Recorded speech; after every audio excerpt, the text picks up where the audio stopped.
Samantala, balikan po natin ang ulat ng aming kasamang si Waywaya Macalma. Kaugnay po ng pagtungo ni PNP Chief Ronald De La Rosa sa Occidental Mindoro para pangunahan ang ika-115 Police Service Anniversary ng Philippine National Police. Aya? Kirby, sa kabila ng malaking tsansa na ang grupong Abu Sayyaf Group na may link nga sa international terror group na Jemaah Islamiyya ang natukoy ng mga otoridad.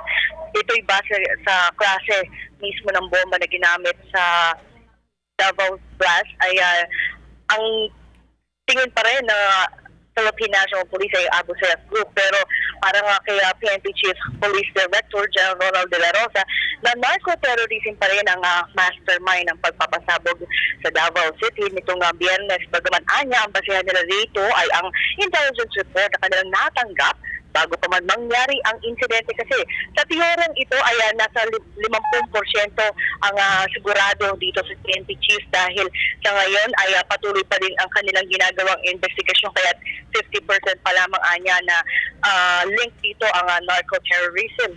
Gayunman, matapos na mailabas ang artist sketch na isa sa mga pangunahing suspect sa Davao Blast, ay sinabi ni PNP Chief na ito mismo ang nag-iwan ng bomba at base na nga rin anya ito sa mga sinabi ng mga nakasaksi. Katunayan, ito ipakita kasi ang PNP ng 20 litrato sa mga nakasaksi at lahat ng ito ay nag-match kung kaya't nailabas nga nila ang artist sketch kagabi. Kaya naman patuloy ang kanilang manhunt operation sa naturang suspect, ang dahilan kung bakit hindi pa nila pinapangalanan ang suspect sa publiko. Samantala, nasa Calapan, Mindoro ngayon si PNP Chief Ronald De La Rosa para bisitahin ng Police Regional 4B Mimaropa. Ito'y upang bisitahin ang kanyang mga tauhan na parte pa din ito sa 115th Police Service Anniversary ng Philippine National Police.